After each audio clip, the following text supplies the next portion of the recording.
This is the Paul Gough audio experience, business lessons for physical therapists. My name is Paul Gough, former professional soccer physical therapist turned successful business owner and best-selling author from the UK. Each week, we answer your questions and bring you an inspiring story or person from the global physical therapy community. This show is dedicated to sharing with you everything you need to know to become hugely successful in private practice. Thanks for joining me today. Now let the class begin. Let me unmute myself. Welcome everybody to another podcast. We're going to get into an episode that I'm very excited. I'm sure there's going to be a hell of a lot of laughs. Stephanie has the most infectious laugh. If you're ever miserable, just listen back to this podcast because I'm sure it'll do nothing but it'll make you laugh. But yeah, we're going to go to Houston. I'm just going to share this out on Facebook. I don't know, Stephanie, if you could as well, if you could help us out. I'm going to share this out on my Facebook. It's on Paul Gough's Business School, as you can hear. So we are live all over the world, and I'm going to share this out to my personal page. There we are, Paul Gough's Business School. Let me find this, and then I'm going to make sure that we are live on my page, personal, where we get the most views and questions. And right post, just checking we're on LinkedIn as well, Macy. Share this out. Give me 1 second.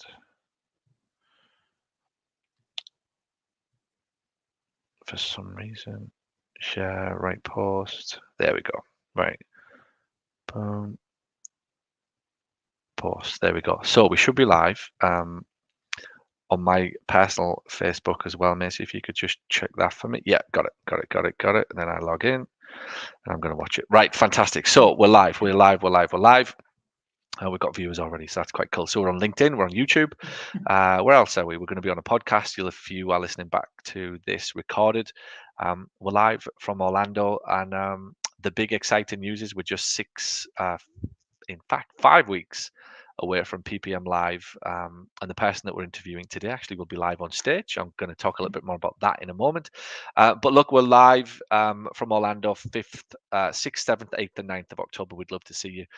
Tickets are selling fast. We've got Damon John, we've got James Lawrence, we've got an array of speakers for you to help you. A lot of people are running into issues now with profitability, with everything that's happening because of the pay rise requests, because of inflation, because of expenses, and just pretty much everything going up.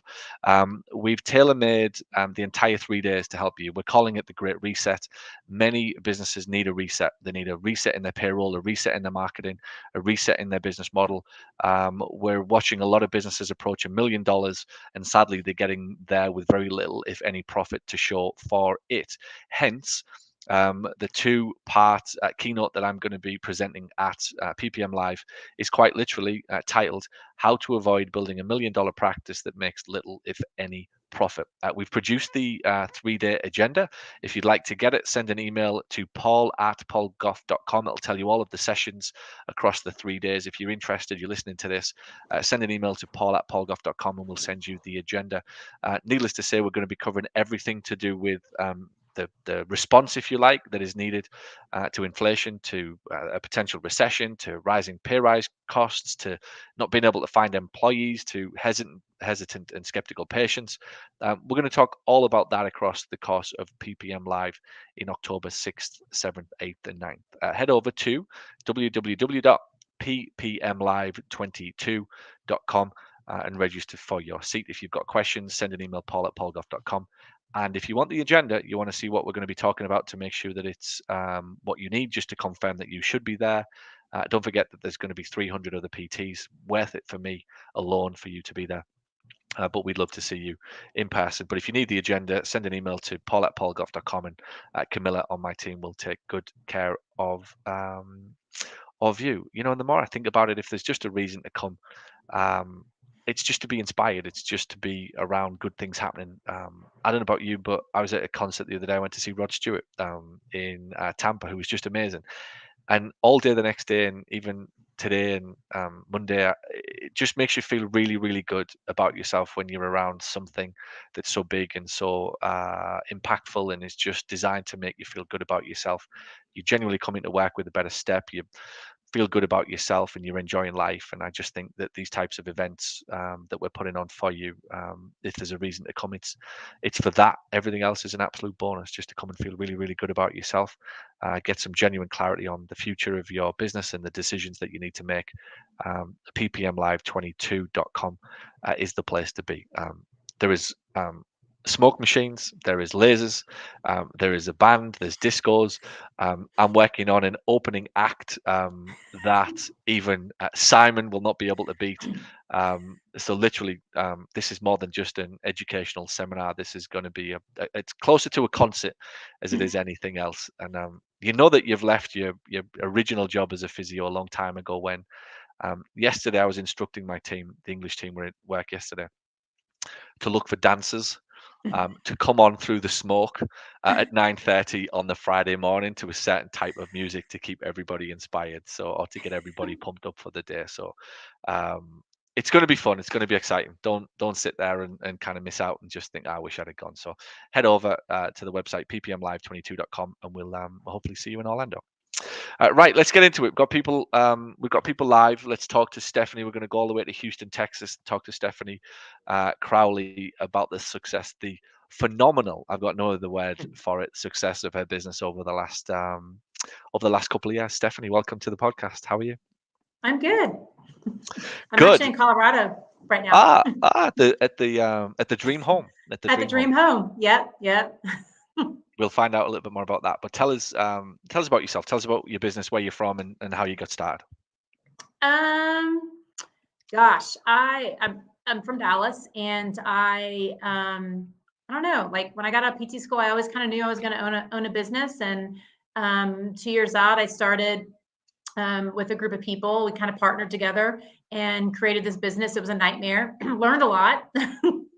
As most partnerships are that I've seen in the past. Yep. So then I went in with a franchise and was with them for a while, but that started to get to be a lot. They were starting to micromanage and telling me what I could and couldn't do, and adding more patients onto my schedule, and having to basically be 5 different people, which was like next to impossible. And just like everyone else that you hear, completely wiped out, exhausted, looking for other ways to do business. So then I started my cash business about 5 years ago. Tell us about that then. So we started a cash-based business in Houston. How's that gone for you? I would not do it any other way. I always tell people, even when I interview people, I'm like, if someone told me I had to go and do take insurance again, I would be a plumber. Like I wouldn't do it. I wouldn't go back. I wouldn't take insurance. Cash is a different beast, but it's also fun because you're just always learning different ways of doing business, and how to tap into marketing, and how to get your PTs to be better with sales, or whatever it is, because they have to have like really good conversations and be able to ask really good questions. So it's fun. What about the size of your business? Tell us a little bit for context. Staff, visits every week, revenue, whatever you're comfortable with. Just give us a bit of an idea as to where you're at now in the business. Yeah, so I started with just me, and then now I think I'm back up to 7. I lost a few people, like happens to every other business, and we just hired 2 new people. So I think I'm around 7. I just hired my full-time dedicated salesperson. So I'm excited about that. They start next week. And then I lost a PT and just hired another PT that starts in about 3 weeks. So we're around 7. I'd say on average, revenue brought into is like 65, 70,000 a month is about where I'm at.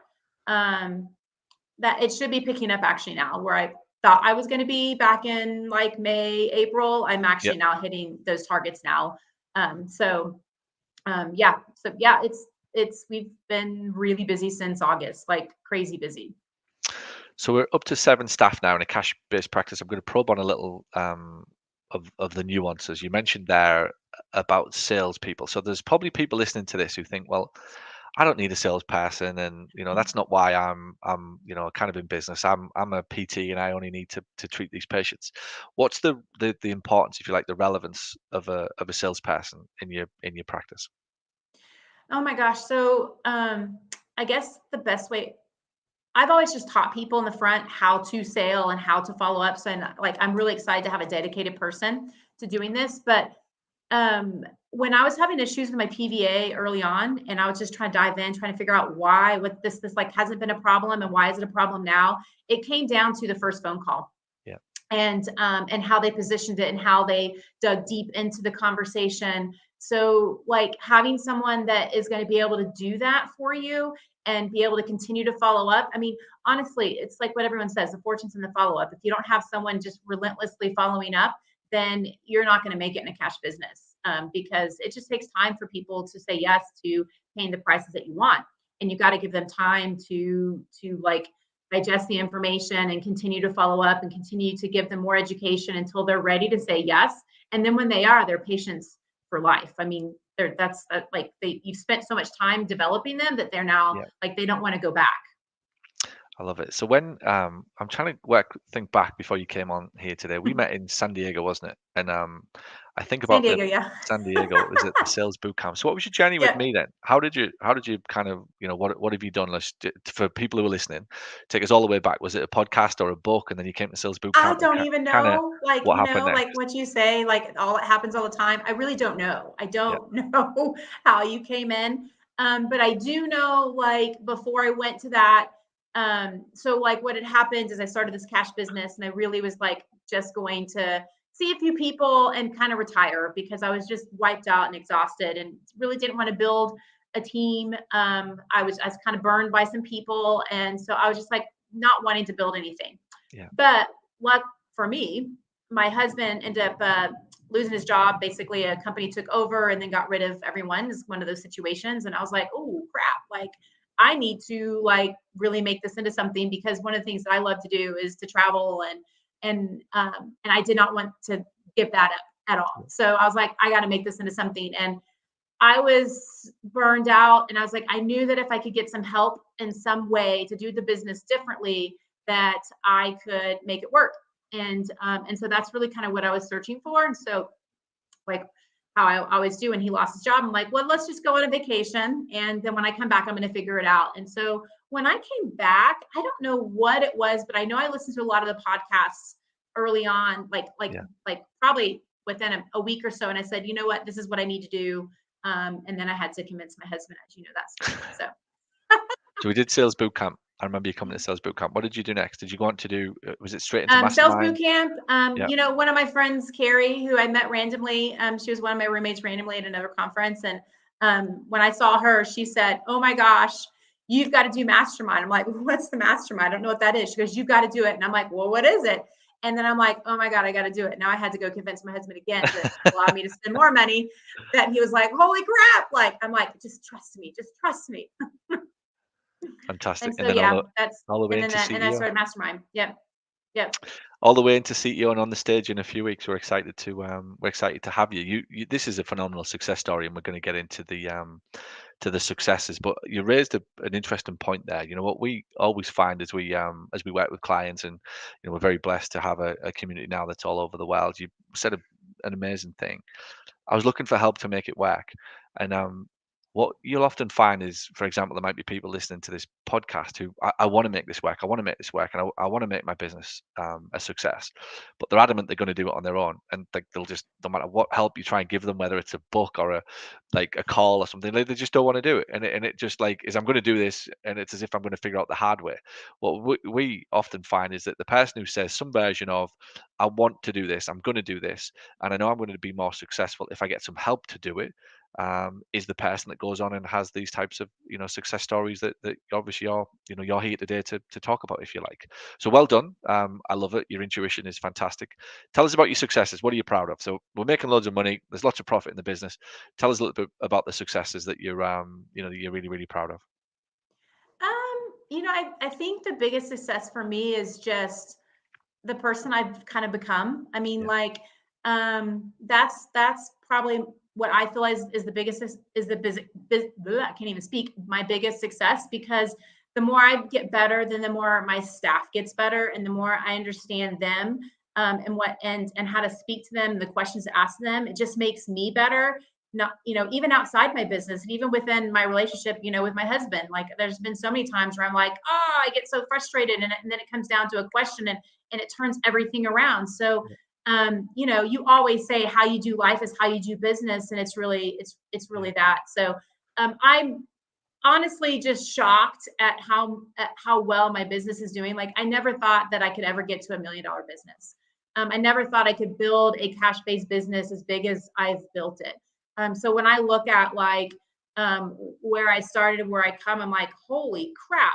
I never thought that I could charge the amount of money that I'm charging for patients. Like if someone told me that I would be charging, 275 for a visit, I'd be like, you're smoking something. There's no way. No one's going to pay those prices. Like I'm just like amazed. I get to work, I do it, and I wake up and I'm like, what just happened? Like that's how I feel.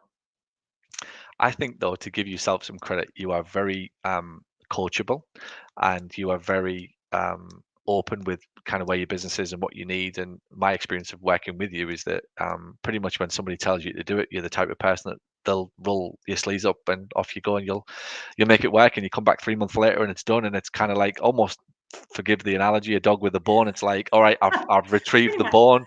Like now what's next, right? And it shouldn't come as a surprise to you.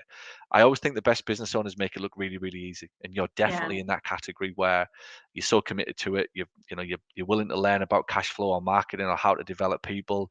Like you're willing to be vulnerable, make a few mistakes. You've obviously got a massive vision and a lot of energy and enthusiasm, but you're at the heart of it, you're very coachable, and you're like that dog just keeps coming back and tells me tell me what to do next. The question I've got for you, I'm going to probe there a little. You talk about people and understanding them, and there's people listening to this who think that's all great, but I haven't got time for that. Like I'm busy, I'm running a practice, I've got 6 staff, I've got 65 patients, coming through the doors every day, and loads of busy stuff for family. How did you find the time? Like, where do you get the time to to do that? I talked to you today from your holiday home that you've just bought, right? Your dream holiday home. Like, where do you find the time? How did we get to this point of being able to get to a point of understanding your staff better? It's just a work in progress. I think I always tell people like I'm more of an introvert. People don't believe that because I do love people. I love being around people, but I like to have my alone time. So I think Yes.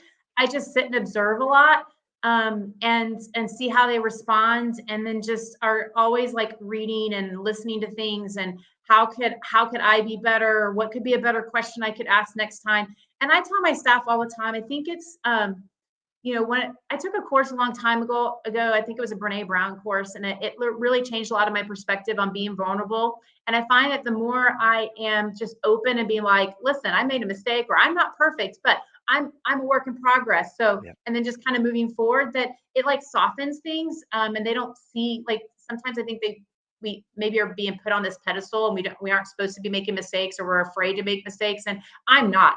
I will tell them all the time, like, and I tell my staff all the time, I'm like, make the mistakes. Like, this is the only way we're going to be able to learn, and it gives them freedom to be who they are. And that took a lot. I mean, I was at one point in my life, I was very much I'm super driven and goal oriented. So I've had to learn how to not push my goals on people and control everything. I've had to learn how to like just let it go. And that was something I learned maybe 5 or 6 years ago, because I was just like hit up against the wall going, why am I not Yeah. progressing? And that was one thing that I think that really helped me, was let it go. So now, I kind of have the attitude of like, if it works, great. If it doesn't, great. We're going to be learning no matter what happens, and within any situation. I think the misconception is that us entrepreneurs, we're all extroverted, right? Because people see us running podcasts and beaming all over the world and putting on conferences for people to fly into. And you look at me when I walk out on stage, and you'll probably see what you want to see, an extrovert. But really, what you are seeing, or certainly in my case and in yours, it's an introvert. You put me into a situation that isn't around the topic that I'm comfortable at or I'm passionate about, and it's like I don't want to know. I'll walk in the back of the room. I don't really want to talk to anybody. I'll be polite. I'll be civil and what have you, but you Yeah. probably wouldn't even know I was in the room or at the party. But you put me at a business conference on stage, like you'll know I'm there, because that's the thing that is that's my passion. That's my kind of thing that comes out. And what most business owners are The majority I've met are introverts who are very, very self-assured. We've got a Mm-hmm. little bit of self-belief. We know that we're capable of more. We want something more for ourselves. We don't have to brag about it always. We don't have to be the life and soul. We don't have to have the Hawaiian shirt on at the party, if you like. Nobody's waiting for us to arrive. Like, we just kind of quietly open up, ideally through the back door, and let ourselves in, and we kind of join the party, if you like. But that self-assurance that we have when we go to the office is ultimately what then people see on the external as confidence and as Mm-hmm. Yeah. success, and as somebody who knows their stuff and is self-assured. And that got labeled at me recently, back in England. I've got a few properties, I think, as you know, and I was talking to an electrician, and he came in with an intern, like a guy who was a trainee, and apparently the guy left and said, God, that guy really knows what he wants, doesn't he? Like, he really, really knows what he wants. And that guy, probably his first impression of me was an extrovert, but actually it's not. Like, the two are totally different. I Mm-hmm. can be an introvert but still be very assertive. Like, Yeah. I know what I want. It doesn't mean that I'm an extrovert or a life and soul of the party. It means I know what I want. That's it. Like, the two things are completely different. And I think business owners get confused with that. Like, they can't kind of quite work out why they're a little bit, well, I'm not really this kind of extroverted person, and I can't do this thing that Paul does, and I can't hire all these Yeah. people, and I can't be Mr. Motivated to my team. I'm like, you don't need to. You just need to have a spotlight shone on the fact that you're very passionate, you're very committed to the thing that you do, you know what you want, and you're going to get it. And that's the thing that ultimately leads to success, that leads to the bravado, the confidence that you see, but it's not necessarily somebody who's an extrovert. So what Yeah. about challenges? What about challenges as we're heading towards $1 million practice from scratch in 5 years? Phenomenal, right? And super profitable. What's the challenges that you've run into as you look to be less involved in the day to day of the business? Oh gosh, I'd say like the biggest one would be trying to get patients off my schedule. And some of that is just on me. And some of that is just learning how to kind of navigate that. There's always challenges with staff. Yeah, And I think last year, I lost a ton of people. So I think it made my learning curve like explode, because I was literally like hiring and firing, and people were leaving, and I was constantly on this hiring thing that I feel like I learned a lot about hiring, yeah. because the people are so important. So, but it's always challenges, but I don't I think that's probably maybe what makes me different than other people, because whenever I look at it, I just don't I look at it as like, okay, what do I learn from it? And let's move on. So the only time that I really get pissed off if someone's going to like really like undermine me, then they're going to see a different person. But Yeah, if it's rude. overall, Yeah. yeah, overall, I don't see these as like, oh crap. Okay, well, that's not ideal, but let's move on. What can we do next? Who can we find that might be a better fit, or whatever the case may be. So I'm always hesitant to say like challenges, because you're always going to have challenges, and it's how you learn from them that's going to make you grow and become better at what you're doing. The people problem is the big is Mhm. the big block for most people. That Yeah, there's a lot of people with seven-figure businesses, but if you really want to enjoy building a business and owning that business and really kind of getting the full potential, you've got to get good at the people thing. Like, you've yeah, got to get really, really, really good at solving the people problem and understanding people, and just really having time for people. And I think that's where it goes wrong. A natural consequence of growth in your case, right? I've watched you go from 15, 20 grand a month, right, to hmm 80 grand a month, which you're kind of starting to knock on the doors, $1 million run rate. Along that path, the first set of staff, right? The volume one is just anybody that breathes, somebody who's answered the phone before. Please just come and answer the phone. Thank you. I need you. You're amazing, right? Then all of a sudden you get a bit more wise and you think, oh, actually, I probably could have done that better, and I need somebody with a bit more of a level up, right? So you get version two in the seat, and then you're like, geez, now actually this person needs to do this, this, and this, and like yeah, they either not capable, they're not willing, they just don't want to. It's like, actually, I need to get to 1 million now. I need version three in my staff, and that's not uncommon, right? And it's, people who watch me from the outside, sometimes we've gone through a little bit of turnover in the last few months in all of the businesses, but they're all growing, and they're all growing rapidly. And what you might see is 6 people leave a company with 25 staff, right? It could happen again in 18 months. And people think, well, there's a lot of turnover there. It's like, no, no, but we doubled the revenue since COVID. Like since COVID kicked off in this company, we've doubled the revenue, right? So we've doubled the responsibility. We've doubled in fact, it's not even double, it's more. The number of things that then have to happen, the standards improve, the people that you need change drastically. And because you're committed to growth, the people that don't want to keep up with the responsibility or the standards, they naturally drop off. And there's nothing wrong with it. In fact, it's a really healthy thing in a fast growing business. But I think sometimes the business owner looks at that and thinks we're doing something wrong because we keep losing people. The truth is, you're probably upgrading your people. You're not necessarily losing them. So I think it's a Oh, it's a yeah. it's a sign of a very well run business that continues to increase revenue, increase profit, and continues to upskill its people, or turn them over in a positive manner. Like those are three vital signs that you're looking at. You show me a business that's flatlined, and I'll show you a business that hasn't turned over staff in long enough, that they've been there and they've gone too stale for too long. Yeah, and I used to be so fearful. It's like you find someone that's good and it's like, "Oh gosh, I really am scared that I can't find another person." But honestly, every time I go out and hire, I find someone that's good. And sometimes when you get a new person in the that comes in, it just it breathes more energy into the office. Well, one of the things you have to be careful of, the people that are telling you that you can't live without them, is the person who's trying to That you convince need to you that live you without can't them. live without them, right? And this has took me a few years to realize that one, that the people that you need to be careful of the most in the company is the person telling you that you can't live without them in the company, because what they do is so magical, so mysterious, and so just like they're amazing and only them could do it, right? But if you're not careful and you don't get woken up to that, that person actually is the biggest problem. And we're in the CEO program together every 3 months, and it's now the thing that I'm looking for. Who's the name that keeps getting mentioned as the savior? Oh, I couldn't live without insert the blank. I can't, you know how it goes. Oh, I couldn't live without Sally. She's amazing. Oh, this, like Dave's just the best. And then three sessions in, 9 months in, I'm like, I think Sally's the problem, right? She's the root cause of all of this shit that's going on in this business. Do you think we need to push her off the bus, right? And like most of the time, it is the one that you think that you need to live with, that you can't live without, is probably the one that's bringing the drama to you, convincing you that like they're solving the drama for you, when in actual fact they're creating the drama for you. Let's talk about leadership, managing people. What have you learned under the banner of managing people? How have you had to kind of evolve and grow that? Oh gosh.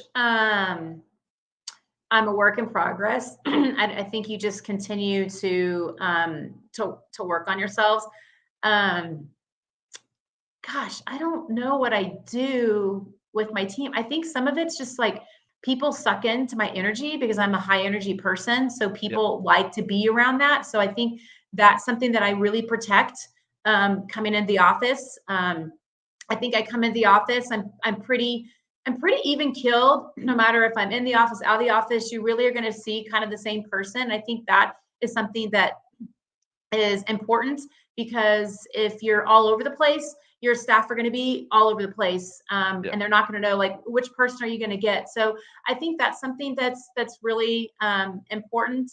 And I'm just always learning. Like even if I get the staff wrong, I think really understanding how to hire, I think, is important in the leadership, because if you get the Yeah. right people on your team, like it just works. Like Yep. you get the people that are part of your like core values. Like I really find people that really love to grow and learn, because that's what I like. And if they don't like to grow and learn, they're going to hate me, because I'm going to be like, why didn't you like this? Why don't you get inspired when I send something to, that you want to listen to, because it makes you better? Then I'll be like button heads with them. They won't like the office at all. So I think it starts too with the people that you hire. And when you get the right people, for the most part, it just runs well. Have you had a few, let's call them rock stars, pain in the asses, Yes, I aka do. know it They don't alls? last very Like long. how have you recognized it, and what did you do about Um, I usually can recognize it pretty quickly now. it? I'm actually laughing at the question on the screen that Macy's just put up. This will get a How few do you- viewers. How do you deal with rock stars who become assholes? It um, doesn't read as eloquent as I thought it did when I said it. Yeah. well, usually they're more on the victim phase. Like you can tell because when I start having conversations and trying to make them better, like how could we do this differently? It's like, well, they'll start coming back at you with some comments or like, but I did everything you asked me to do. And I'm like, I absolutely, you did fantastic. But now let's make it better. And Yeah. so when they keep on giving me pushback, then there's always a victim. There's always a reason why something didn't get done. And you start holding them accountable. Like the problem is when I have to start holding them accountable and also like feeling like I'm micromanaging them, like remembering like what did I say that they need to do this week? Oh, okay, let me go back, make sure that it got done because it doesn't always get done, then they're not going to work out. So they don't like that accountability piece. They start fighting you. I'm like, I'm Yeah. always giving you, like, well, I'm trying to do this, or they just give you pushback. And I'm like, okay, I mean, usually by the time I'm saying like these need to change, they're already out the door. They're going to give their notice. My personal favorite is an employee that says, I'm the type of person that doesn't need accountability. I can hold myself accountable and I don't need any conversations or anybody asking me what I'm up to because I just know everything and I, know how to do it. Yeah. And there is millions of employers right now who have been blinded by that, who love hearing that from a staff because it basically means they don't have to get involved with them, who then can't work out why nothing gets done in the office. Yeah. And like there's no progress made, and like everybody's happy in the office except the business owner who's tearing his hair out because he can't work out why, despite all of this huff and puff from his end, that nobody's actually getting any of these projects done, and it's because the office is full of people who don't like accountability. Well, they'll also say, like, I'm micromanaging them. I'm like, dude, I don't want to micromanage anyone. And if you feel like I am, then you need Yeah, to go yeah, because that means that you're not getting your job done. And when you have an employee, like, so my first employee, I was like, I didn't know how to hire or who to hire or what I needed. I just knew that I didn't want anyone that's been in healthcare because I don't want that normal person there. And I literally had to micromanage. She did everything you said she would do, but it was like she couldn't, there was no conversations, there's no collaboration, there was no like, what about this idea? And then someone else coming in with an idea and like, ooh, I like that, let's do this. And when I hired my next employee, it was like that. I'm like, oh, this is so much yeah, better. yeah. So you learn as you go. Big question. What's the biggest challenge that you've had with running your company in the last 5 years? What's the biggest kind of thing that you've had to deal with? Oh gosh, I think the great thing now is that I'm like big enough that when you lose someone, it's Mm, not as big of a deal. And at the very beginning, when you lost someone, it was such a huge deal. yeah, And I literally had to basically keep what I was doing and continue making sure that I could do whatever else need to get done because I just didn't want to lose momentum. So I didn't want to like if I lost someone that was helping in the front, I still wanted to make sure that the calls were being made and that the marketing was getting done or whatever else that they all did so that it would keep the boat moving so that all of a sudden when I was ready to hire these people, I wouldn't lose the revenue and it yeah, wouldn't dip down. So that's probably the biggest challenge early on at the very beginning because there's times you just have to work hard. Like it's like, this is it, buckle down. Sorry, weekends are gone. I just got to get this going for the next 3 months until we can get that next person in. And I don't have to do that as much now because I have enough staff that we can overload. And my staff's great because everyone works hard. So I feel like if someone is out of town or is off or whatever the case may be, the rest of the team will pick up and help out, including myself. And I think that yeah. also shows the staff that I'm willing to step in when I need to step in to help out because um, there's a lot of people that you'll see business owners that won't. And it's like, no, you have to do it all. And I don't want my business to be run that way. I think what you're saying there is the biggest challenge is getting big, right? And that's if Yes. there's any reason to get bigger than where you are now, right? So the horrible phase in business or starting a new division, right? I've gone through it with CFO where our outsourced finance service I'm back in that horrible kind of early revenue phase where you've got your first kind of 15, 16 clients, but you're vulnerable at that stage because there's only Yes. there's three or four, five staff Yes. in that team, right? Where it's like, oh, like, but you get your next two or three in that company over the next 3 or 4 months, and all of a sudden there's eight staff in there. And then if Yes. two have a problem or leave or quit, or you just need to say something, do something, it's very difficult in that early phase. because you're so vulnerable, like you say, and you're relying upon, if there's a team of four, one drops out or one's ill or one quits, now three has to Oh, pick up the slack. It's horrible. yeah, I wouldn't it's go back to that horrible. small phase. And in Yeah, the CFO phase, this division of my company, I'm trying to get through that as fast as possible. Like, just yep, get out of that like not to 300 grand phase as quickly as possible, and get into the sort of 300 to a million, where all of a sudden you can be stocked with 8 to 10 staff, and you're yeah, ready for that. Like, all right, now let's become, we move from being a toddler, just kind of making our way, yeah. to a baby now that's walking and is able to kind of, fend for itself, if you like. So it's a horrible phase. And again, for people And listening that's to why this, people won't move on. Like they're like, this is too hard because they can't get cor- over that. you're right. And You're right. that's Yep. and that's the hardest part. That's the hardest part of this business, It's honestly. it's such a And the this is people, maybe. the most valuable part of this podcast so far is to anybody listening who's in that quarter of a million, 300, 3 or 4 staff, thinking, oh, this is painful. I keep losing staff, and oh, it's one step forward, 2 steps back. Like, it isn't like that at the next phase, right? There's new problems and there's new challenges, but you get to a point where in the end you're kind of like, oh, so and so's off today. Oh, okay, all right, pick up the slack. Or somebody quit. So what? We'll take our time with recruitment. Somebody Yes. needed to be fired. Great, we can push them out the door this week, and we don't have to worry about the impact because people can pick up the slack for a few weeks. So the reason to get big is to get past that horrible junction you're at, where it's real, and if you're feeling it and you're kind of one step forward, 2 steps back, it's because you just haven't quite got big enough to kind of cross the step, if you like, cross the bridge, where it is easier to manage the business rather than constantly being sucked back into the business Yes. every time somebody leaves. And again, that's the point of these podcasts, is we're just trying to shed a spotlight, if you like, on the real challenges that people are going through, so that you don't just think it's happening to you, like just the other side of it. And again, right, shameless plug for the big event coming up. It's like, this is what we talk about, this is what we share, like this is what Stephanie will be on stage talking about. Like, these are the problems and challenges. We're genuinely trying to share best practices with a community of like-minded individuals, to get people to think, like, that's happening to me. That's not just a malfunction in my life or business. If I just push through this now, there's a lot more pleasure waiting on the other side, of me. Last couple of questions. Biggest biggest thing you've learned in mastermind. You've obviously been with us now for 3 or 4 years. Oh my What's the God, best there's thing? not just one thing. I think All it's right, everything. uh, I mean, I reel them came all off. in, What? Give us a I couple. came in not like I can remember. So Lisa, one of my PTs, has been with me. We've worked. She's followed me from place to place to place. So we've worked together for like 18 years. I went and signed up for Mastermind, and then said, okay, let me do the accelerator so I can figure out how to market, because I had no clue. I mean, my other business, I basically went to doctors and Yeah, built great relationships with doctors, but when you're cash, that doesn't work. I mean, I have orthopedic surgeons literally on my cell phone that I can call anytime. Do I get referrals from them? Not very many, yeah, because they don't have time to say, this is why you need to come here.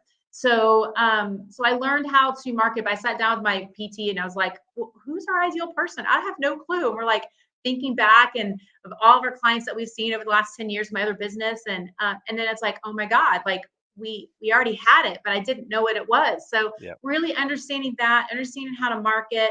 I just keep on adding different avenues of. I'm still learning how to market. I mean, I'm still tweaking things and learning new things. So there was that aspect of it.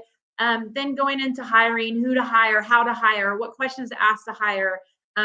Those, I mean, like you got to get that right, because again, that's the only way you're going to grow is with people.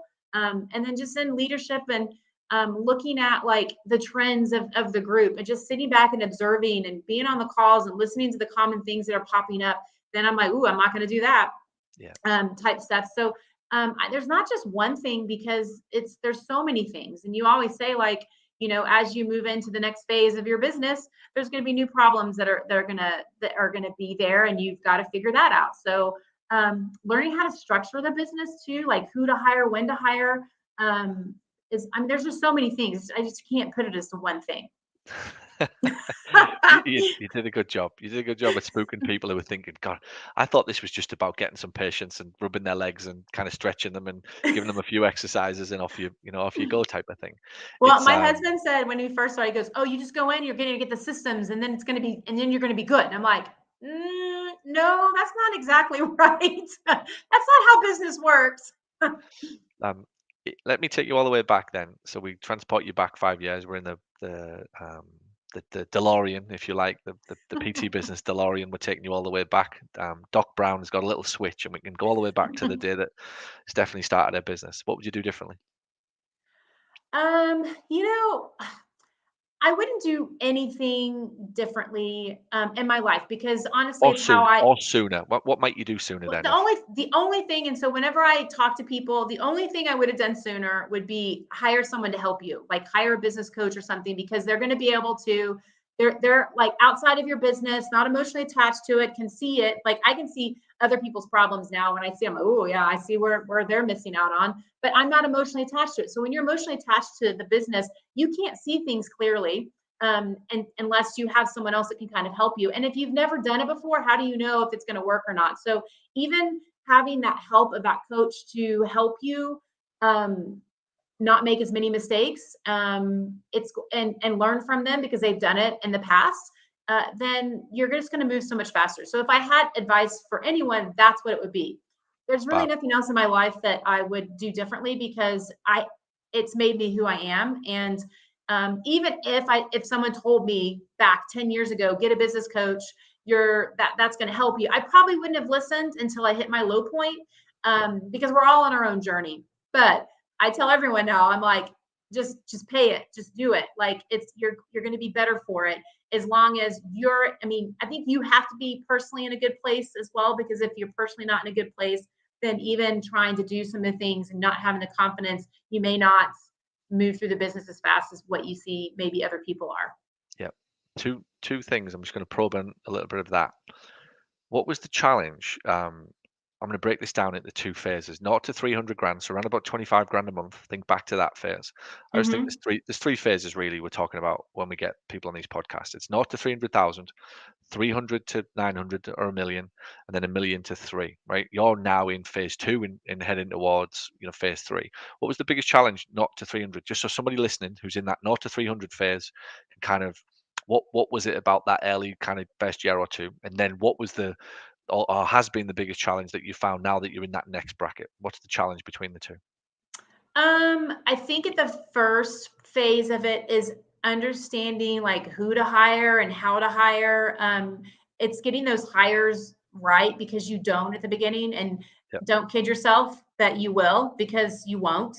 So I think that at the beginning is just understanding, like the hiring process for getting the right people in place is really the first part of that phase. And honestly, you're just doing a lot. Like literally, I felt like I was wearing 25 hats. So if something went down, then I had to do that. And if someone else, if something else, like I was wearing like 25 different hats. Now I'm wearing much less hats. Yeah. I'm able to kind of manage people. So that was the hardest part. And I think at that early phase, like you have to, what happens, what I see what a lot of businesses do, you have to maintain the marketing, even though it's going to kill you, while you're increasing your patient load so that you can hire someone to do it. But what people will do is like they'll increase their patient load, and then all of a sudden they stop the marketing because they don't have time, and then it dips down, and then they get into this like yo-yo. And Yeah. so there has to be a balance of like of you seeing patients and still doing the marketing and kind of, I mean, working a little bit harder, or hire earlier and just have money saved back so that you can hire to take some things off your plate. I think people are also afraid to hire a full-time person. I think people are also at that phase having a hard time to figure out like what do they do, how to onboard them. I mean, you're just learning all these things Yeah. like everyone else is. I mean, I was the same way. Like, you learn by doing, and your onboarding and hiring gets better as you learn from all your mistakes that you make in those days. You could say that it's messy. It's messy. Yeah. It's very messy. And again, I think that's important for people to hear that it's probably messy in their life right now in their business. And it is in that first phase. I find it's messy at the early point of every phase you go in. So it's messy when you that first kind of 0 to 300, right? Then it's like you just calm down and you get across the bridge, and then it gets messy again kind of halfway. So around about 50, 60 grand a month, things are starting to break a little. The people that you've hired are not necessarily the people that you thought you needed to get to 1 million. So it gets a little messy again. And then you get to 1 million and it's like, oh, all right, we're heading towards 3, but then it breaks again around about 2 million. It gets messy. The people are not good enough. You're upgrading. You've got customer Yep. promises to keep. You've got systems that are out of date. They worked when you were 900 grand. Like, Yep. and Yep. We're going through that right now too. this is what it is, right? And again, I hope Yeah. people listening to this are just first of all relieved that it's not just them, and equally inspired that like there's a way through the mess, if you like, and it is part and parcel of the DNA, the personality type that you have to become, that you can deal with all of that and you don't take it personally. But the more you educate on how a business works and that growth is messy and the entrepreneur is like selling stuff and out there thinking big picture, and everybody else has to deal with all that chaos. If you've hired well, that's how you get through that next phase. Last thing.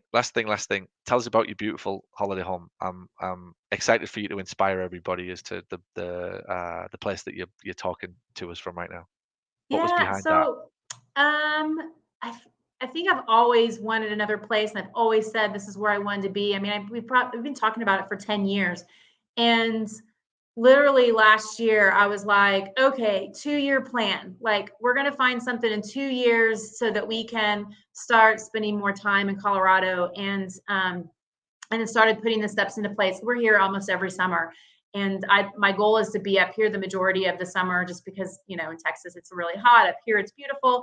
So, and then just, other times, it's literally a place where my brain just is like, I can go for a hike. And I know this will be way more of like my creative space. It'd be fun to just get away to do, if I want to like do a project, come up here, just get my project done and go home. So it's been something that I've wanted to do for a while, but wasn't sure how I was going to do it. But yeah, I think that's one of the things too in this group and being a part of this community. You start dreaming again, and when Yeah, you keep on learning and growing, you get back to dreaming. And when you kind of are stale and stagnant and just not continuing to pour into yourself and improve yourself and continuing to learn, you kind of stop dreaming. Because I was there for a while. I always still said, oh, one day this will happen. Oh, one day this will happen. And literally last year, we were looking at different areas, taking pictures of properties. Where would we want to be? Like, if there's this one street, if we want, like, I was like, if any house came open on this one street, we need to take it because it was way overbuilt for the area. And yeah, like I told my husband I'd sell my house that had rented for like 20 years, and we just dump it into this house. And literally, like when that house closed, the next day this house came available on that same street, the same one that we wanted. wow. I mean, we were laughing at people today because we were talking to some people like yesterday, and Mike gets his like oversized 3-car garage, and I said, yeah. I told him, he said, you had me at the garage. And I said, yeah, you had me at the views and the deck. So, Fantastic. so yeah, it's a dream come true. And crazy enough, like it was not a plan at all to buy it this year. But I'm already trying to figure out, well, how can I get back up here again for another trip that wasn't planned, but will probably happen because my husband's like, when you coming back up, when because he's so excited about it as well. It was a dream for him too. Fantastic. Well done. It's amazing. And you're right, look, wonderful things happen. The business is a terrific vehicle for learning about yourself and just really understanding what you want and appreciation for things and people and just conditions, environments that you like to be in, places that make you feel really good, revitalized, energized, enthusiastic about life. Life, life doesn't always have to be a sort of this thing that's in 10 years or 20 years. Every now and again, you got to take it by the bull by the horns, if you like, and drag it to where you want to go. And that's what I admire what you've done there with the house. So you're doing amazing. The business is fantastic. You're always, and I think I'm very blessed to get to spend time with people like you. And I had Brandon on the last podcast, and I could name everybody who's been on, Kevin Bandy recently, Carrie's, Jake, just people that are just enthusiastic about life. And one of the things that I've always tried to do is surround myself with people who are enthusiastic for life and, themselves and everything that they're trying to do, and therefore are in a better position to serve their community and family and, all of the good stuff that comes from that. So well done. You're a true inspiration. I love and have loved getting to know you, and I think you're doing amazing. And I cannot wait for you to be on stage at the big event. Is Mike coming? Is he coming? Is your husband coming? Oh, I don't think he'll come. He's gonna miss your debut. The smoke. You're gonna come out behind a wall of smoke, like lasers on you. You're going to be on I'll two have someone giant video it. screens. Like this is your moment, Stephanie. Like this is the bit you've been dreaming of. You've waiting for. Like you've arrived when you get on this stage. Oh, I'm well, telling you, you know what? you all don't He believe me how big knows this thing. When I've got a he fire knows marshal that I'm at gonna my kill event, it. I've cracked it. He does not. He knows I'll kill it. Like he's like, oh, no, that's just you. Like you're just gonna go in and kill it. That's just what you do. Fantastic. Ultimate CEO competition for people just hearing this. We have the Ultimate CEO competition at the PPM Live event in Orlando, which basically we pick 4 of our most successful clients who've had the most profitable, the most um, growth driven year, if you like, whether it's stepping back from patients and just building a business that's very successful and making some big decisions. We put them on stage and they get 20 minutes to present everything that they've done. They prepare a CEO, what we call a CEO essays document in advance. Everybody gets to read their story, what they've done, their big improvements, the decisions that they've made, and we get to vote for a winner at the end who gets a $10,000 all expenses paid trip to the United Kingdom. That last year I got to somehow work into that trip, a centre court trip to Wimbledon last year. So I might be able to exercise the privilege of being able to do that again next year. So I hope you like tennis, Hey, we're Stephanie. watching US Open right now. Good. Well, I hope you like tennis because you might be finding yourself on centre court at Oh, Wimbledon well, this year. that's my husband plays. He's a tennis player. There So, you and go. he's See? been to we've been to the French Open. He's been to Wimbledon, but he hasn't actually been like when they played. Yeah. We've been to US Open. Well, So, there you haven't go. been to Australian Open. We've got to get there. I've been to the Aussie Open. I got to see all of them play at the Aussie Open in Melbourne about 10 years ago. Really lucky. Yeah. I got to see Murray, Federer, Djokovic, and Nadal in the space of 3 days. It was just Yeah. incredible at the Rod Oh, Laver. we were like right on the watching Nadal play. Like, I mean, like literally, Ah, like the best. dust was pulling Yeah, as it was all in our hair. It was amazing. Like to fantastic. see him play He's, in well, person. It's completely different on TV. it is just it's just awesome. Like I mean, Yeah. Federer's fantastic, Murray's fantastic, Djokovic has got something about him, but Nadal has just got something. And he actually was the one that myself and Ryan from Austin, who won it last year, who I took to centre court. We got to see Nadal on centre court, and he won. I think it was 3-1, three sets to one against whoever he was playing. He was just. I've got to see. I've seen Tiger Woods at the height of his. In fact, he won the race to Dubai Open. It was about Hmm. 2009, just before the wheels fell off, and he was still in his prime. And I got to see Tiger play and watched his every move. And Nadal is as close to Tiger's kind of just aura and kind Yeah. of people literally watching his footsteps, like watching him walk was just like there's Tiger, look, he's walking. It was just. And Nadal's as close as I've ever been to Tiger, which is saying something. So thank you. Where can people find out, obviously, your clinic? Give us your Twitter handle and your social media and everything you're up to, so people can get in touch if they've got any questions. mPower Physical Therapy. Pretty much Instagram, Facebook. That's what it is. Podcast, Empower Your Life as well. Check out the podcast, available iTunes, pretty much everywhere. Yeah. All right, fantastic, Stephanie. You're absolutely amazing. Thank you. Go and enjoy your home and your views, and let your husband enjoy the garage, whatever Oh, floats, he's like, yes, whatever floats your he boat. loves his, exactly. I'm like, you can have that. Just There's the live in garage. there. Yeah, I'm great. gonna live in the rest of the I'd, house. We're yeah, good. I'd be the type of guy who's like, "Where's the keys?" Like 6 months later, "Where's the keys to the garage?" Like, yeah. Oh, we've got one, have we? Yeah. Natalie be Well, like, "Yeah, it there's some has to boxes support need all his putting in, Paul." tools. Yeah, And he has all the exactly. like it's like all his plans on like I'm like, we don't need a snowmobile. Oh, we Yeah, might want a snowmobile. Like all of his I love it. toys. Like I'm like, I love okay, it. whatever. Good for Whatever him. you Good want. for him. Toys and their toys. I love it. Boys and their Right. Thank toys, you. exactly. Thank you. You're a star. I'll see you soon. All right. Thanks, Stephanie. Cheers.